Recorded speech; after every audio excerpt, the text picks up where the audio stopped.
dado mandamentos por intermédio do Espírito Santo aos apóstolos que escolhera. Foi elevado às alturas. A estes também, depois de ter padecido, se apresentou vivo com muitas provas incontestáveis, aparecendo-lhes durante 40 dias e falando das coisas concernentes ao reino de Deus. E comendo com eles, determinou-lhes que não se ausentassem de Jerusalém, mas que esperassem a promessa do Pai, a qual disse ele: de mim ouvistes. Porque João na verdade batizou com água, mas vós sereis batizados com o Espírito Santo não muito depois destes dias. Então os que estavam reunidos lhe perguntaram: Senhor, será este o tempo em que restaurares o reino a Israel? Respondeu-lhes: não vos compete conhecer tempo ou épocas que o Pai reservou pela sua exclusiva autoridade. Mas recebereis poder ao descer sobre vós o Espírito Santo, e sereis minhas testemunhas, tanto em Jerusalém como em toda a Judeia e Samaria e até aos confins da terra. Ditas estas palavras, foi Jesus elevado às alturas, à vista deles, e uma nuvem o cobriu dos seus olhos. Feche seus olhos, vamos orar ao Senhor mais uma vez. Senhor nosso Deus, nosso Pai, queremos louvar o nome do Senhor por essa oportunidade de estarmos reunidos nesta casa de oração consagrada, dedicada ao Senhor, para este momento, Senhor, onde nós cultuamos ao Senhor, porque o Senhor é digno de toda honra, de toda glória, de todo louvor, de toda adoração, de toda exaltação. Queremos, Pai, nesse momento rogar a Ti, Senhor, que o Senhor possa falar conosco através da Tua bendita e poderosa palavra. Nessa noite, Pai, nós Te adoramos com as nossas canções, com os nossos louvores, com nossos dízimos e com nossas ofertas. Mas agora chegou o momento de nós ouvirmos a Tua palavra. Fala conosco, Senhor. Fala com a Tua noiva. Senhor, importa que o Senhor cresça e que eu diminua, e que a Tua palavra seja ministrada. Que Teu Santo Espírito, que é o nosso mestre por excelência, possa ministrar, possa tocar no nosso espírito, trazendo mudança, transformação, cura, libertação nesta noite.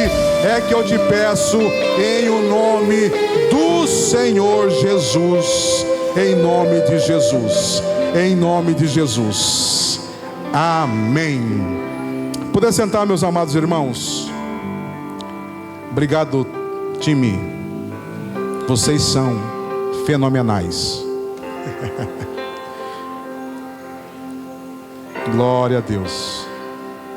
Queridos, após a crucificação e morte do nosso Senhor e Salvador Jesus Cristo, os discípulos, eles ficaram desesperados.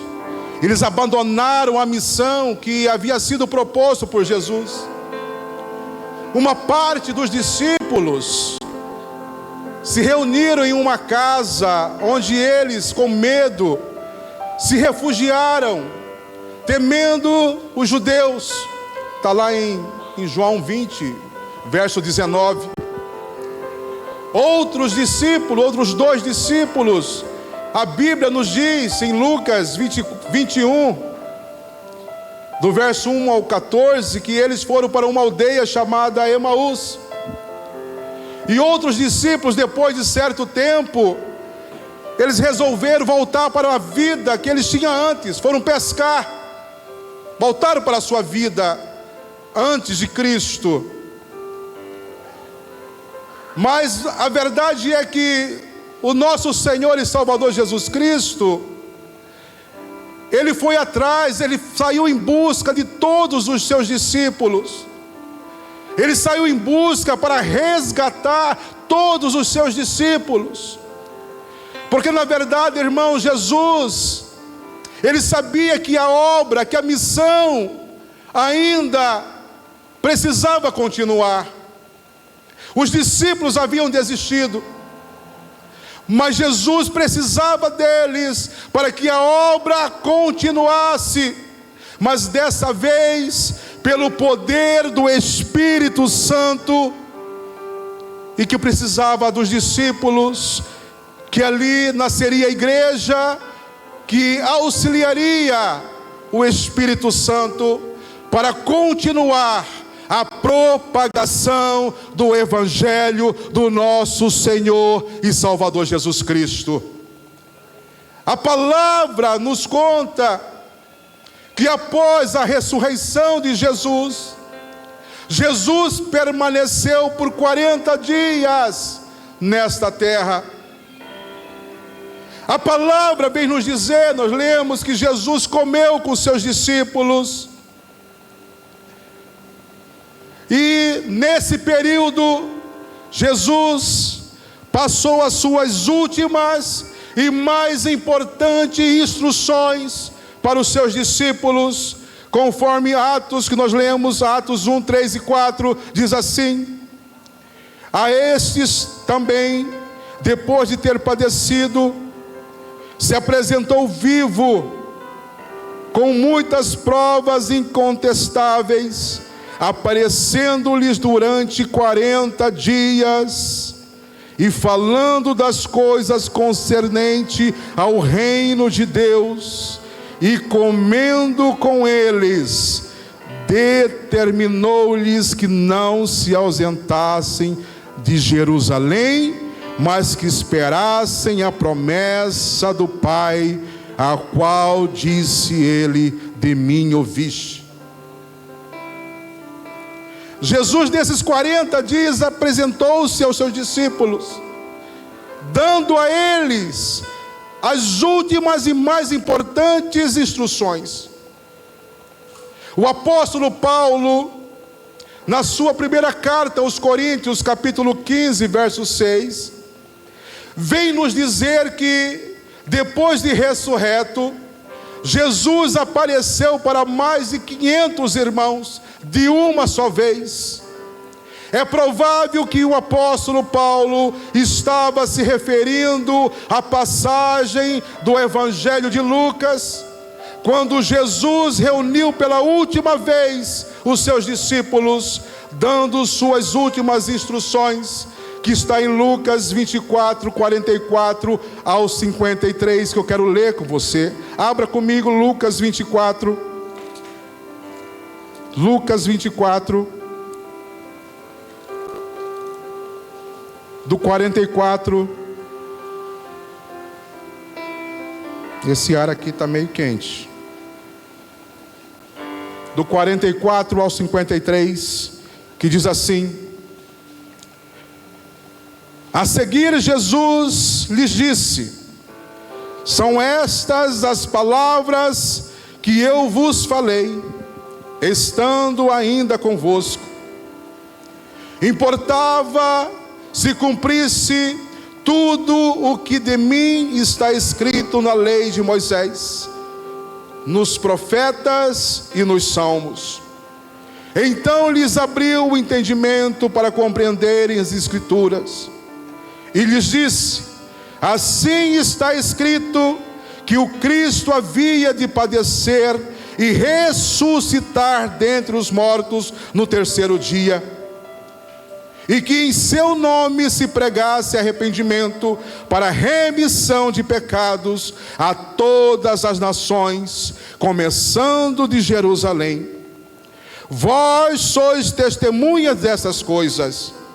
Eis que envio sobre vós a promessa de meu Pai. Permanecei, pois, na cidade, até que do alto sejais revestido de poder. Então, quando o apóstolo Paulo, na sua primeira carta aos Coríntios, capítulo 15, verso 6, faz essa referência que Jesus apareceu para mais de 500 irmãos de uma só vez. É provável que ele está se referindo a esse texto.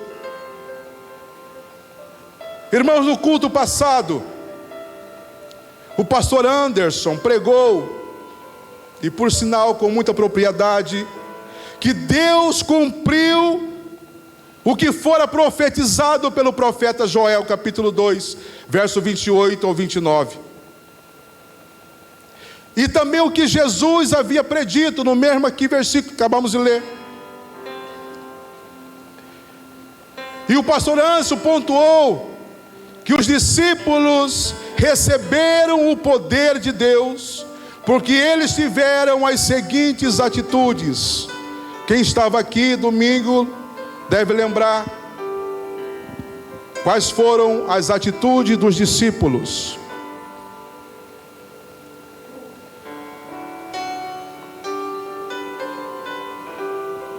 Alguém lembra?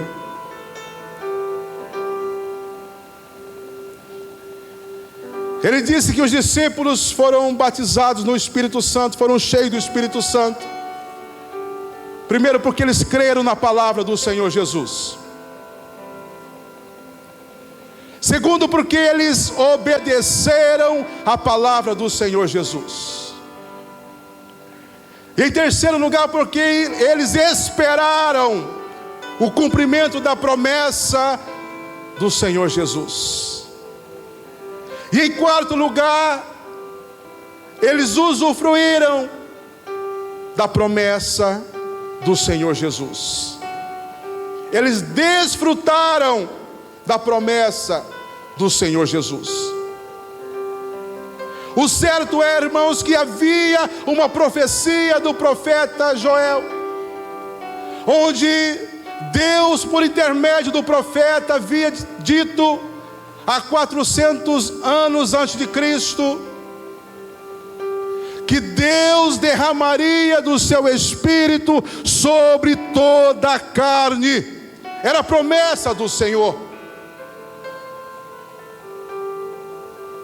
E o próprio Jesus fez menção dessa promessa. E o Dr. Lucas registrou no seu evangelho essa promessa. E ele repetiu agora em Atos, que também é o livro que ele escreveu, essa mesma promessa.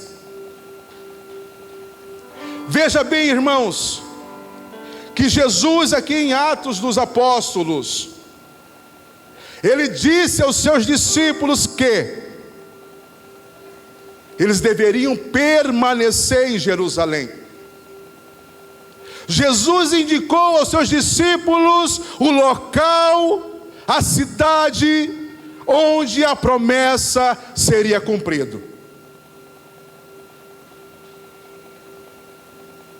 Jesus os lembrou da promessa do profeta Joel, mas Jesus não disse o que eles deveriam fazer enquanto aguardavam o cumprimento dessa promessa. E no verso 12 diz assim, de Atos capítulo 1, acompanha comigo. Verso 12 diz assim: então voltaram para Jerusalém, do monte chamado Olival, que dista daquela cidade tanto como a jornada de um sábado.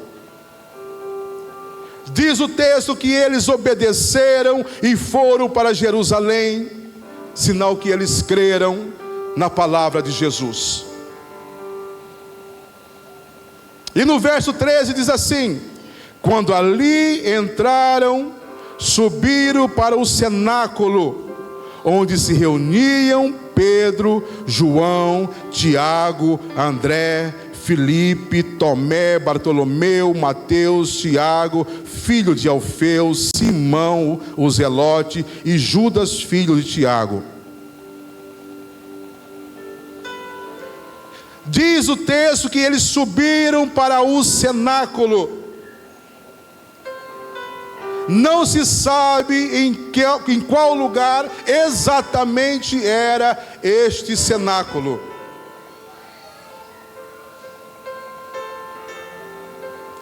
O certo é que não foi no templo em Jerusalém. Até porque o templo em Jerusalém era administrado pelos judeus que haviam acabado de crucificar Jesus Cristo. Mas este cenáculo provavelmente era a casa de Maria, mãe de João Marcos, que escreveu o segundo evangelho. Porque foi nesta casa, neste cenáculo, que foi realizado a última ceia do Senhor, que está lá em Lucas 22, verso 12. Depois você pode ler. E diz também em Atos 12, que era nesta casa onde os discípulos se reuniam para orar, quando a igreja ali já estava sendo perseguida. Eu não sei qual era o tamanho desse cenáculo. Talvez não era muito grande. Eu acredito até que se havia ali 500 discípulos, 500 pessoas, talvez não caberia naquele cenáculo, naquela casa. Talvez ficariam pessoas pelo lado de fora, aguardando a promessa do Senhor, aguardando o cumprimento da descida do Espírito Santo, do poder de Deus. Mas o fato é que era num cenáculo em Jerusalém. Segundo os estudiosos, os teólogos, seria na casa dos pais de João Marcos, que é o evangelista Marcos, que escreveu o Evangelho de Marcos. Mas no verso 14 diz assim, irmãos, uma parte muito interessante desse texto: que todos estes perseveravam unânimes em oração, com as mulheres, com Maria, mãe de Jesus, e com os irmãos dele. Diz o texto que todos perseveravam unânimes em oração. Nós podemos entender que os discípulos, eles receberam orientação da parte de Jesus, que eles deveriam permanecer em Jerusalém, a cidade aonde receberiam o cumprimento da promessa. Nós entendemos que os discípulos deveriam obedecer a ordem do Senhor Jesus. E eles obedeceram a ordem do Senhor Jesus, foram para Jerusalém. Mas Jesus não falou para eles orarem. E o texto diz que eles perseveravam unânimes em oração. Nós podemos compreender que desde o primeiro dia que eles chegaram nesse cenáculo, eles estavam em oração, em perseverança, em unidade. 320 pessoas aproximadamente foram embora e desistiram. Mas 120 pessoas continuaram perseverando em oração, unidos até que se cumprisse a promessa de Deus. Às vezes, irmãos, o Senhor nos dá uma direção, às vezes o Senhor nos dá uma ordem,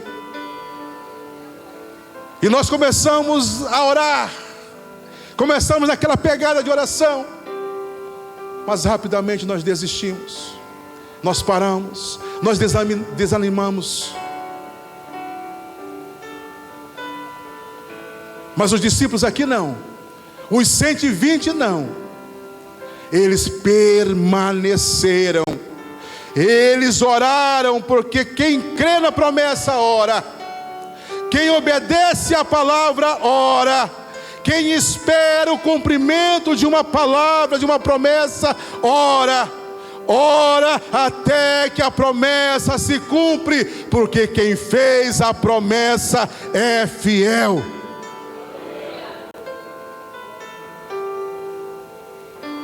Foi Jesus que fez a promessa, e mesmo assim, mais de 320 pessoas desistiram. Porém 120 permaneceram unidos, perseverando em oração. Jesus não mandou que eles orassem, só mandou que eles retornassem para Jerusalém. Só mandou que eles permanecessem em Jerusalém, aguardando o cumprimento da promessa. Mas eles, irmãos, ficarem em oração. Porque quem crê, ora. Quem obedece, ora. Quem espera, ora. E ora até que a promessa se cumpre na sua vida. Porque quem fez a promessa é fiel para cumprir.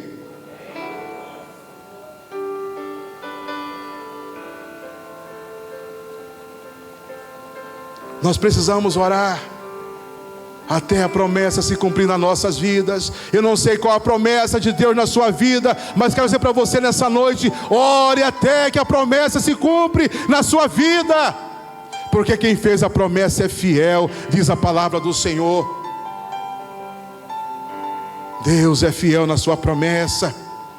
Ora, irmãos, ora, irmã, ora até que a promessa se cumpra. Não pare de orar. Quem fez a promessa é fiel. Nós desistimos muito fácil. Nós temos a tendência de desistir, de parar de orar muito fácil. Eu não sei por quanto tempo que eu tenho orado e quanto tempo que eu vou orar. Quanto tempo que o pastor Derondo orava nos montes, pastor Derondo. E hoje ele está aqui nos honrando com a presença dele. Glória a Deus. Aprendi a orar com esse homem de oração. Com a esposa dele, que faleceu há muito tempo, a irmã Maria. E ontem, ouvindo aquela música, uma música que fala de oração, falei: Jesus, eu preciso orar mais ainda. Não? Eu vou orar, eu vou orar, eu vou orar, eu vou orar. Porque quando eu oro, tu te revelas a mim. Eu vou orar, eu vou orar, eu vou orar, eu vou orar. Porque quando eu oro, tu te revela a mim. Irmãos, nós vamos orar até Deus se revelar a nós. E quando esse povo orava, 120 pessoas orando, homens e mulheres orando, orando, orando. Não sei se eles paravam para comer, eu creio que eles paravam para comer, dormir, mas depois levantava, orava de novo, até que do alto veio o Espírito Santo do Senhor, como um som, como um vento impetuoso, e encheu aquela casa, e todos foram cheios do Espírito Santo de Deus. A oração em unidade, a oração em unidade é que fez a diferença, é que fez com que a promessa do Senhor se cumprisse. Mas a pergunta, irmãos, a pergunta é: qual o propósito da igreja receber o poder de Deus? Essa é a mensagem de hoje. Qual o propósito da igreja receber o poder de Deus? O escritor do Evangelho e do livro de Atos dos Apóstolos, Dr. Lucas, repete nesse primeiro capítulo de Atos os últimos capítulos do Evangelho que escreveu. Inclusive repete a promessa de Jesus, que é o foco principal da palavra de hoje, que é o versículo 8 do capítulo 1, onde ele diz assim: mas recebereis poder ao descer sobre vós o Espírito Santo, e sereis minhas testemunhas, tanto em Jerusalém, como em toda a Judéia e Samaria, e até os confins da terra. Irmãos, esse texto, Atos 1:8, é o versículo chave do livro de Atos. E às vezes nós lemos esse versículo apenas para preparar para o capítulo 2, do verso 1 ao versículo 4, onde fala sobre o batismo do Espírito Santo, sobre o derramamento do poder de Deus sobre a igreja de Cristo. Mas esse versículo 8 do capítulo 1 é o versículo chave de todo o livro de Atos dos Apóstolos. Porque através desse versículo que se desenvolve todo o livro de Atos. Se não fosse, irmãos, esse versículo, seria impossível os discípulos cooperarem com a obra do Espírito Santo. Porque nesse livro de Atos dos Apóstolos é que os discípulos entenderam sobre a continuidade da obra de Cristo, agora pelo Espírito Santo, pelo poder do Espírito Santo, por meio da igreja. E é nesse versículo, a explicação desse versículo, o entendimento desse versículo, que os discípulos abriram os olhos deles para eles entenderem, compreenderem e darem prosseguimento na obra do Senhor. E você, irmão, como discípulo de Jesus, como membro de uma igreja local, você também precisa compreender esse texto, se você quer avançar e cumprir o propósito, o chamado de Deus para a sua vida. E o texto começa dizendo assim: mas recebereis poder ao descer sobre vós o Espírito Santo. Nós como igreja, nós precisamos entender que não fomos chamados pelo dono da igreja para desenvolver o nosso chamado na força do nosso braço e nem segundo o nosso intelecto e o nosso entendimento, mas fomos chamados para desenvolver a obra do Senhor pelo poder do Espírito Santo.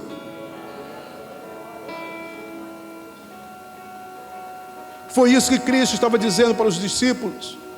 Aqueles homens medrosos, covardes, que fugiram de Cristo depois que Ele foi morto e ressuscitado. Jesus estava dizendo para eles: olha, não é pela força de vocês, não é pelo braço de vocês, não é pelo intelecto de vocês que vocês vão fazer a obra, mas é pelo poder do Espírito Santo de Deus.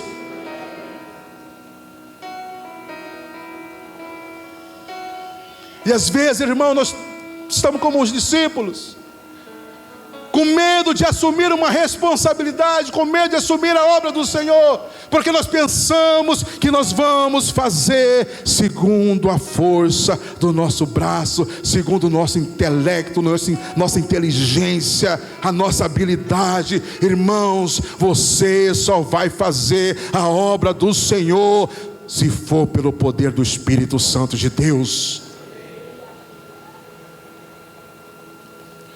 Irmão, pensa num homem tímido, que tinha vergonha de falar em público. Este que vos fala.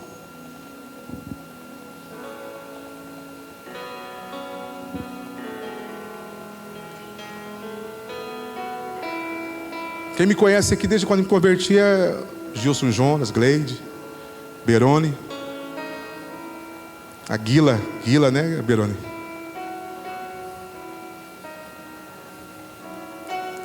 Irmãos, só Jesus na causa. Nunca imaginei ser pastor na minha vida.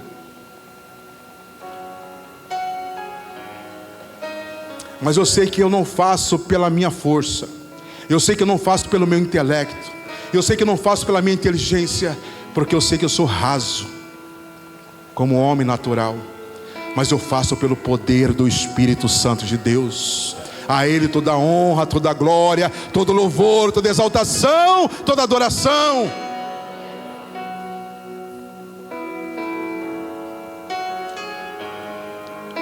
Quando o texto nos diz: mas recebereis poder,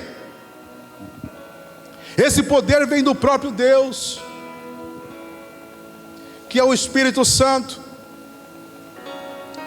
Ele não somente ele habita em nós, mas ele age do nosso meio e também sobre nós, com o propósito de nos capacitar, de nos encorajar para fazer a obra dele. Às vezes nós pensamos que o Espírito Santo só habita em nós quando nós aceitamos Jesus como o Senhor e Salvador da nossa vida. É fato que ele habita em nós. É fato que ele está no nosso meio, porque através dele ele nos traz unidade. Mas também ele está sobre nós, ele vem sobre nós para nos capacitar, para nós fazermos a obra dele, para nos encorajarmos a pregarmos o Evangelho aonde quer que nós estejamos.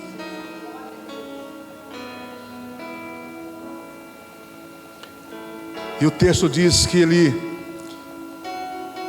desce sobre nós no sentido de real, de cair sobre nós ali nesse texto de Atos. É tocar com força, é causar impacto, é provocar mudança em todas as áreas das nossas vidas. Foi isso que aconteceu ali em Pentecostes, no dia de Pentecostes. Então, irmãos, quando o texto diz: mas receberei poder ao descer sobre vós o Espírito Santo.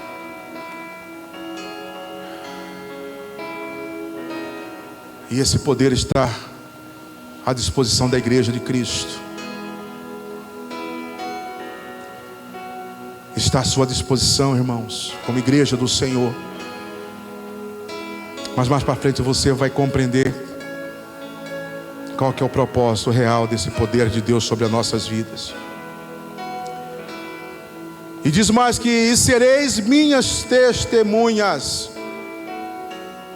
Aqui começa a apertar.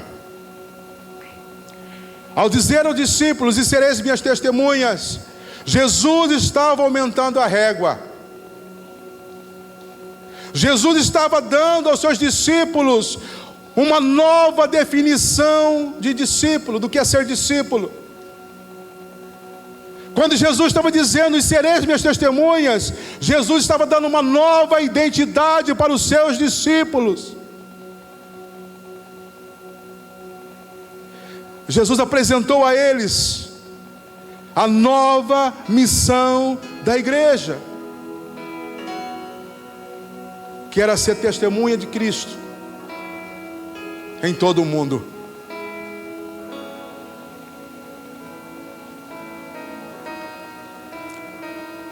Jesus não estava dizendo: olha, talvez farei de vocês minhas testemunhas.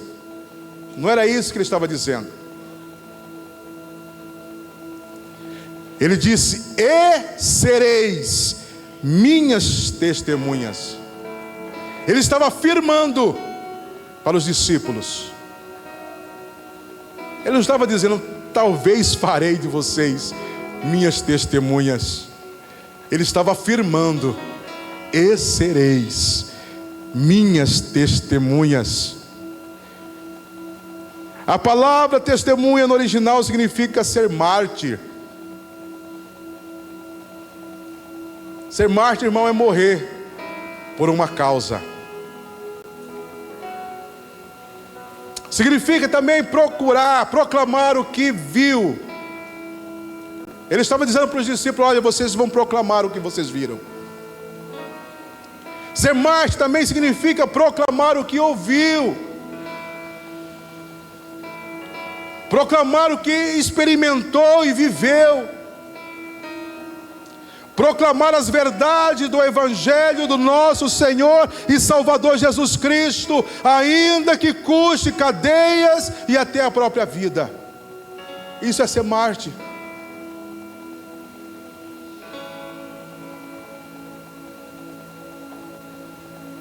Note bem, irmãos, que Jesus disse: e sereis minhas testemunhas.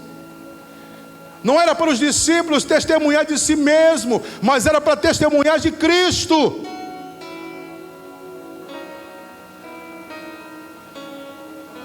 Tem pessoas que gostam de testemunhar de si próprio. Não, testemunhe de Cristo, o que Cristo fez na sua vida.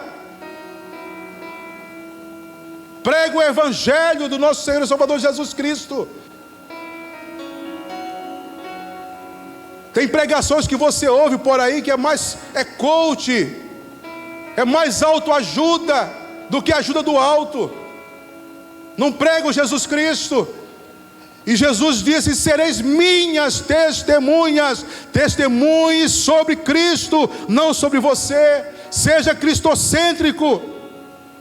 Prega o evangelho de Jesus Cristo.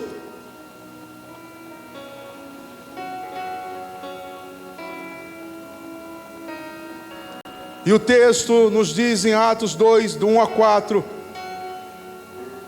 diz assim: ao cumprirem-se os dias de Pentecoste, estavam todos reunidos no mesmo lugar. De repente veio do céu um som, como de um vento impetuoso, e encheu toda a casa onde estavam assentados. E apareceram distribuídas entre eles línguas como de fogo, e pousou uma sobre cada um deles. Todos ficaram cheios do Espírito Santo e passaram a falar em outras línguas, segundo o Espírito lhes concedia que falassem. A promessa foi cumprida. Todos foram cheios do Espírito Santo. E o texto diz que passaram a falar em outras línguas. Aqui nesse contexto falavam em línguas que eram idiomas de outros países.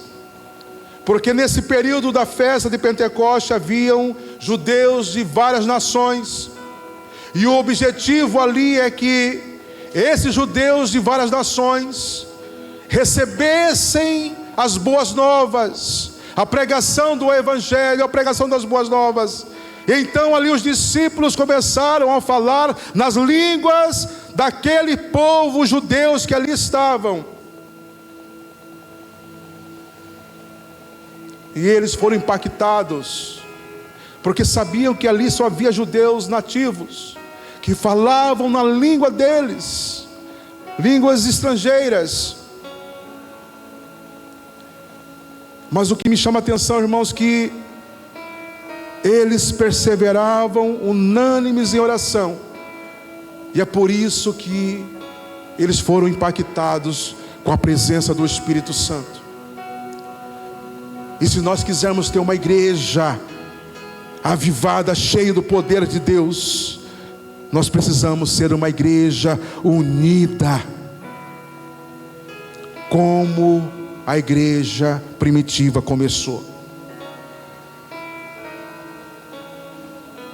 120 pessoas permaneceram unidas, perseveravam, unânimes em oração, e experimentaram o poder sobrenatural de Deus.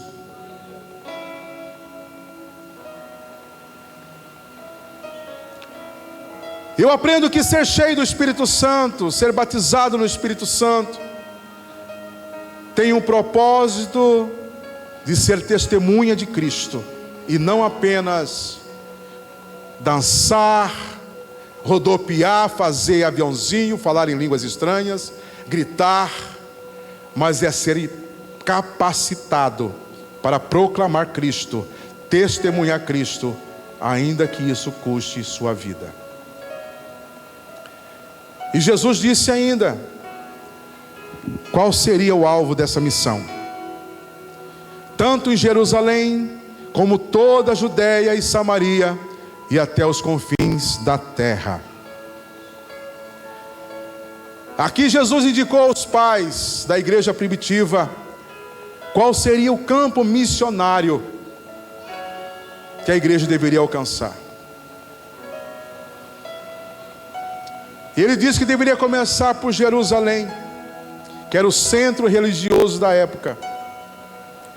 E hoje nós podemos dizer, irmãos, que a nossa Jerusalém seria a nossa casa, a nossa família,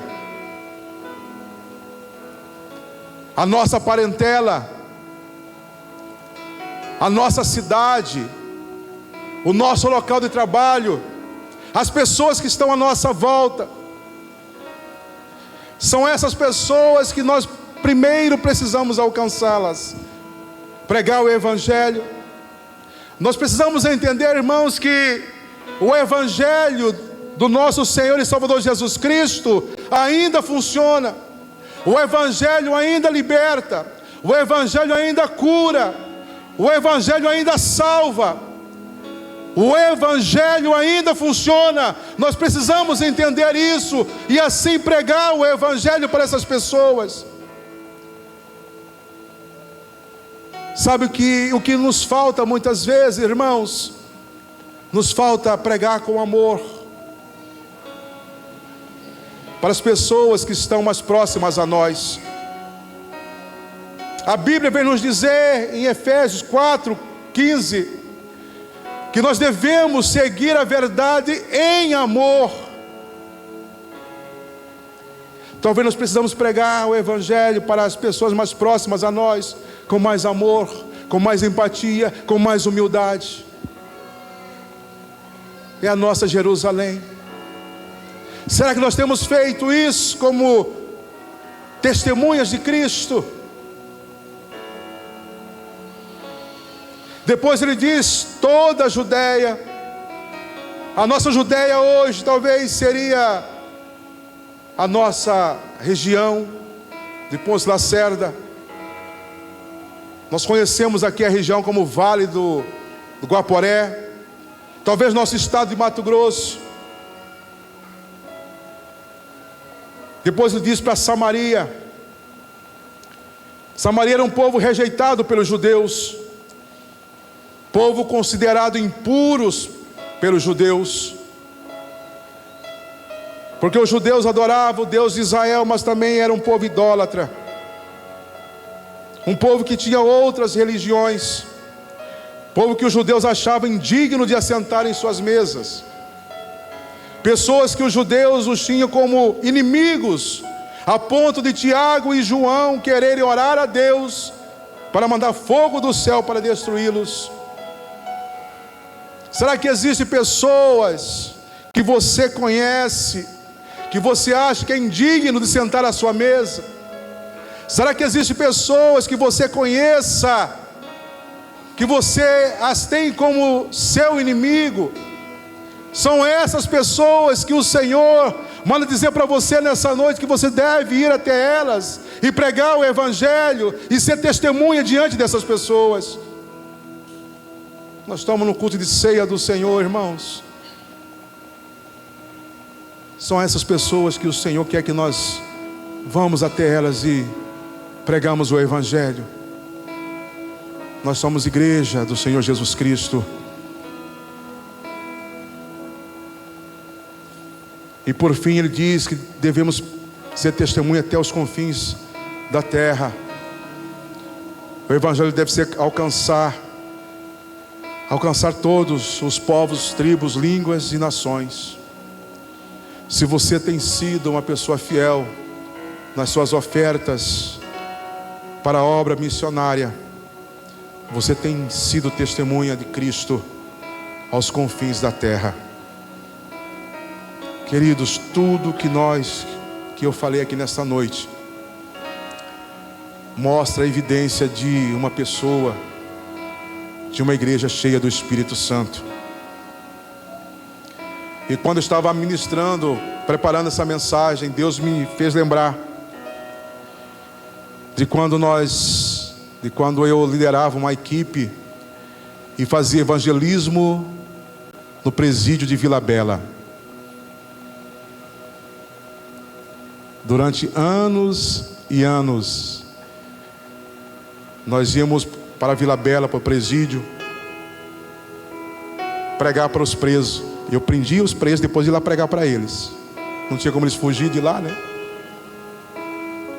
Anos e anos, pregava o Evangelho. Nós íamos num ônibus, isso quando a gente estava no outro ministério. Eu não era pastor, eu era diácono e líder da equipe de missões. Acho que era missões, né? Nem lembro o que era mais. Homens, missões, eu fui diácono, líder de homens, missões, família. Eu fui de tudo um pouco. E a gente ia para Vila Bela todo mês. Pregava para os presos, levava o pessoal do louvor, fazia o louvor. Você dirigiu o ônibus para nós, é? Para Vila Bela não. Vocês foram também, né? Eu, Berona, era companheiro de guerra. Pregava para os presos, pregava para os presos. Aí teve um ano que nós começamos a fazer discipulado.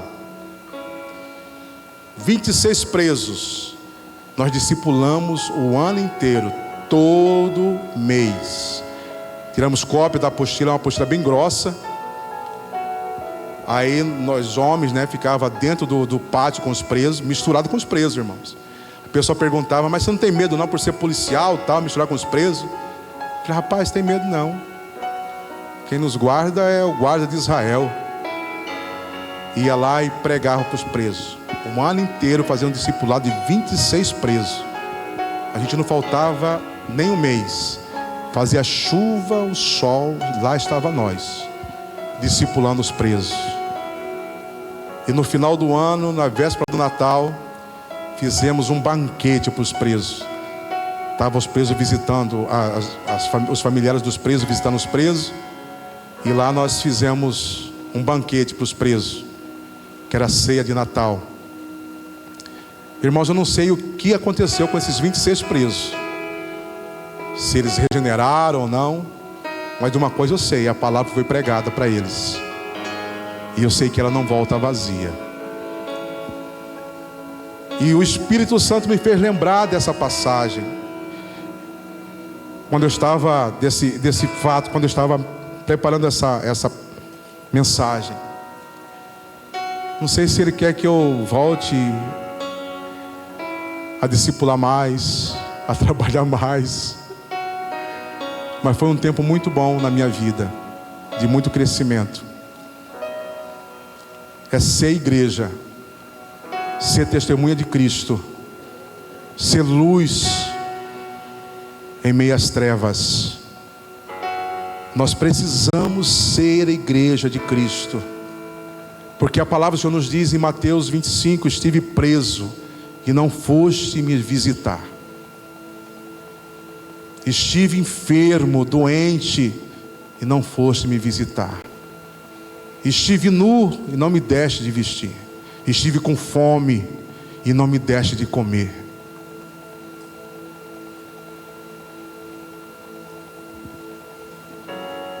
Precisamos voltar a ser como a igreja primitiva, que era a igreja verdadeira.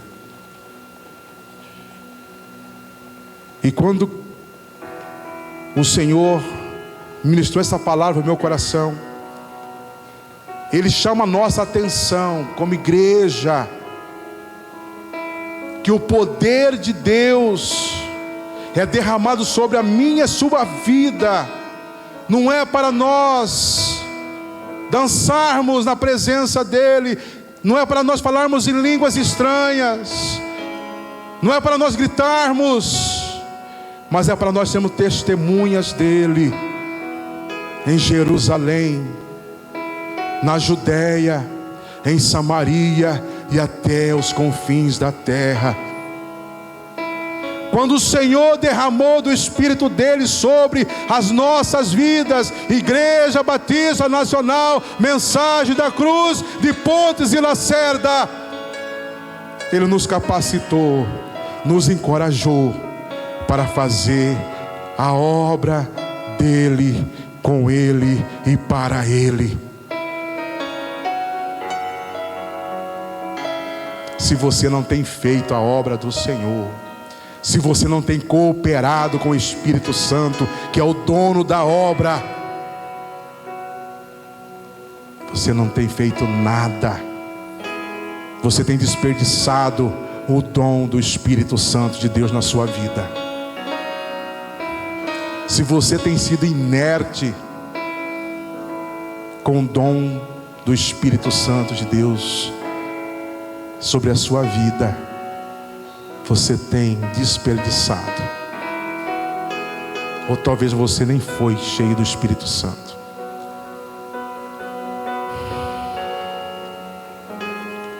precisamos ser como a igreja primitiva. Porque esses homens, irmãos, eles foram adiante.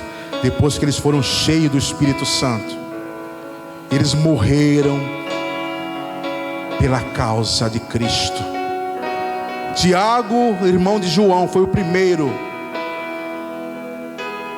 dos apóstolos a ser morto a fio de espada. Estevão, o diácono, foi apedrejado, morreu, foi testemunha de Cristo. E eu pergunto: você está preparado para morrer pelo Evangelho? As coisas estão apertando por aí. Faça como os discípulos da igreja primitiva. Creia na palavra de Jesus. Obedeça a palavra. Persevere em oração. Espere o cumprimento da promessa de Deus na sua vida.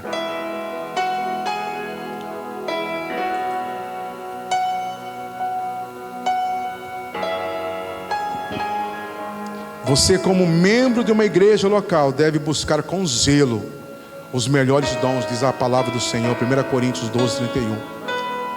Porém, entenda que não é para o seu bel prazer, mas é uma capacitação para ser testemunha de Cristo. Eu quero orar por você. Vamos ficar de pé.